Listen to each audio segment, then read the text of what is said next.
Amen. La deuxième des choses que j'aimerais dire, c'est que vous préparant dans le ministère, demain, vous aurez aussi des cultes. Par exemple, demain, vous aurez une cellule de l'église, une extension de l'église. Croyez-moi, vous devrez prêcher du lundi au dimanche. Vous devrez prêcher du 1er janvier au 365e jour. Je l'ai fait ici à Kinshasa pendant plusieurs années et vous en êtes témoin. J'ai déjà fait des Hanouka seul. Plus de 21 jours, je prêche seul à Hanouka, ici. J'ai déjà prêché des mardis et des mardis suivis 6 mois durant, une année durant. Je ne me suis jamais lassé et je ne me suis jamais répété ou ennuyé les gens en public. Quand vous avez l'occasion d'écouter, écoutez-moi maintenant.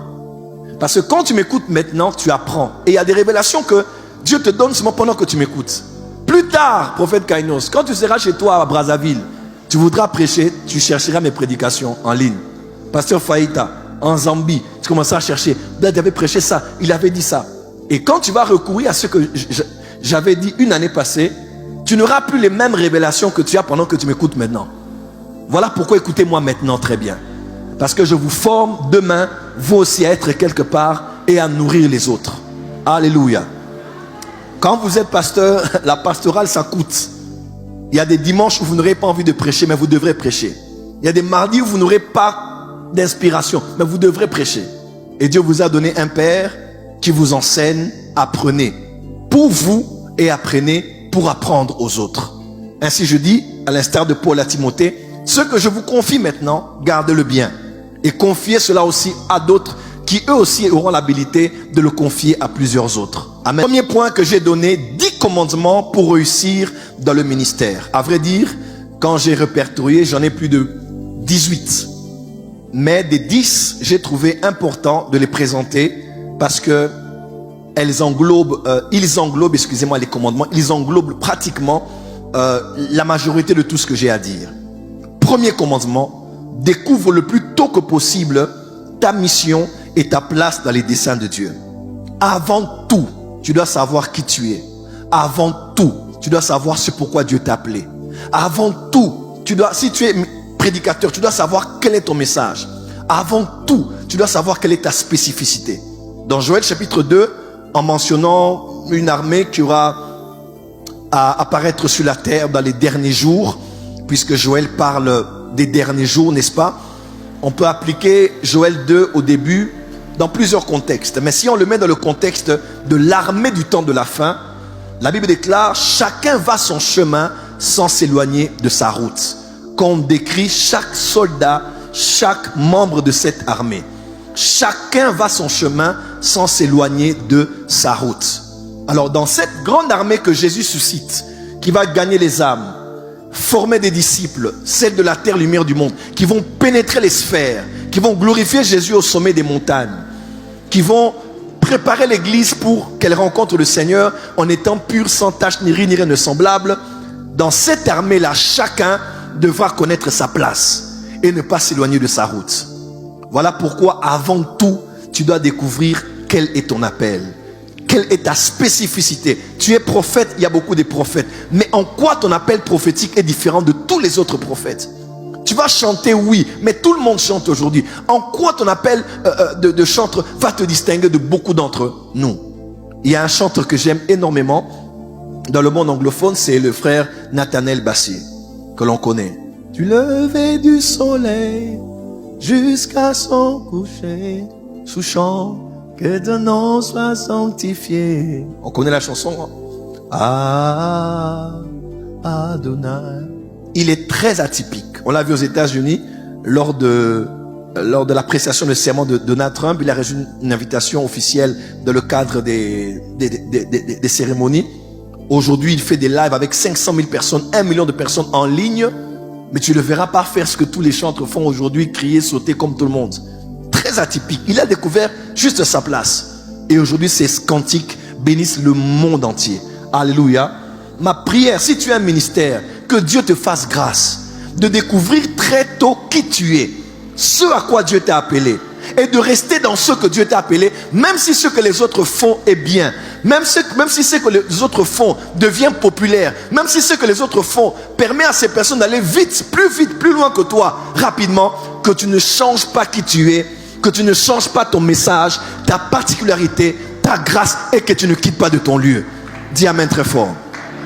Deuxième chose que j'ai dit ici, après avoir découvert son appel, je vous ai dit, Proverbe chapitre 14, n'est-ce pas? Et 4, verset 7, c'est ça? La Bible déclare, avant toute chose, cherche la sagesse. Lève la main droite, pose-la sur ta poitrine, dis Seigneur, je suis un insensé, donne-moi la sagesse. Dis Seigneur, je suis un insensé, donne-moi la sagesse. Et nous avons vu ici comment Salomon, au début même de son appel, quand il a été roi et il a commencé à avancer, il a fait un grand sacrifice à Dieu à l'issue de la construction du temple et de sa dédicace. Dieu vient la nuit et Dieu dit, que veux-tu que je fasse pour toi? Première demande, Seigneur, donne à ton serviteur un cœur qui a la sagesse et l'intelligence. Parce que qui suis-je pour diriger ce grand peuple? Je ne suis qu'un jeune garçon. Et on l'a vu ensemble, c'est parce que David avait dit à Salomon, veuille Dieu te donner la sagesse et l'intelligence. Il avait appris ça de son père. Et si David, après le parcours riche, vous savez, David est peut-être, à part Jésus, je crois même que David ou Paul doit être le seul personnage de la Bible prééminent dont on connaît un peu une grande partie de sa vie. Dans les grandes écoles de leadership, des stratégies de guerre, même de la Mossad en Israël, on incite aux gens de lire la vie de David parce que c'est une des vies les plus complètes. Après tout ce qu'il a connu au soir de sa vie, il dit à Salomon, il prie pour lui, dit, veuille seulement, daigne que Dieu te donne la sagesse et l'intelligence. Si David, à son âge, au soir de sa vie, peut le dire sur son fils, croyez-moi, il sait que par-dessus tout ce qu'il a appris dans la vie, tout ce qu'il a connu dans la vie, deux choses peuvent faire la différence dans un bon leadership. Que ce soit pour le foyer, que ce soit pour la vie, que ce soit pour les armées, que ce soit pour le leadership national. C'est la sagesse et l'intelligence. Ma prière aujourd'hui, que Dieu t'accorde la sagesse et que Dieu t'accorde l'intelligence. Je vais lire un verset avec vous, Ecclésiaste 10, verset 10. La Bible déclare, s'il a émoussé le fer et s'il n'en a pas aiguisé le tranchant, il devra redoubler de force. Mais la sagesse a l'avantage du succès. Je répète, s'il a émoussé le fer et s'il n'en a pas aiguisé le tranchant, il devra redoubler de force. Mais la sagesse a l'avantage du succès. Quelqu'un aurait-il une autre version? Ne vous en faites pas de tout ce qu'on dit émoussé. On veut juste dire que si une personne a, par exemple, quelqu'un a une hache, n'est-ce pas? Et qui n'a pas rendu tranchante, n'est-ce pas, son hache, cette personne va redoubler de force quand il faudra couper un arbre, par exemple, n'est-ce pas? Mais on dit la sagesse a l'avantage du succès. Une autre version? On peut y aller? Dis à ton voisin, la sagesse a l'avantage du succès. Dis à ton voisin, tu veux le succès dans le ministère? La sagesse sera ton avantage. On peut... Alors, Bible expliquée, verset 10, je lis au nom de Jésus. Amen. Si on n'aiguise pas une hache en tranchant émoussé, il faut davantage de force pour l'utiliser. Oui. En effet, la sagesse est l'instrument du succès. Waouh! Dis avec moi, la sagesse est l'instrument du succès de mon ministère. Donc on veut juste dire, si une hache n'a pas été aiguisée comme il faut, pour qu'on l'utilise, il faudra redoubler des efforts. Parole de vie date. Parole de vie dit, si le fer d'une hache ne coupe plus, et si l'on ne l'aiguise pas, on l'aiguise pas, il faut 2 fois plus de force pour frapper. La sagesse a l'avantage de faire réussir les choses. Waouh! Beaucoup d'efforts pour atteindre les résultats. On va doubler des efforts, comme avec la hache.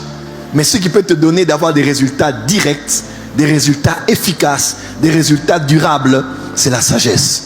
Que Dieu te donne la sagesse de gérer les gens, Amen. De gérer l'argent, Amen. De gérer la gloire, Amen. De gérer les invitations, Amen. la sollicitation, Amen. les ennemis, Amen. les amis, Amen. les intimes, Amen. la femme, Amen. le mari, Amen. les enfants, Amen. la belle famille, Amen. les collaborateurs, Amen. les hommes d'État, Amen. les hommes politiques, Amen. les gouverneurs, Amen. les médias, Amen. les critiques des journalistes. Amen. Que Dieu te donne la sagesse Amen. de réussir dans le ministère. Yes. Et il en sera ainsi au Yes. nom de Jésus. Amen. Acclame très fort si tu le reçois.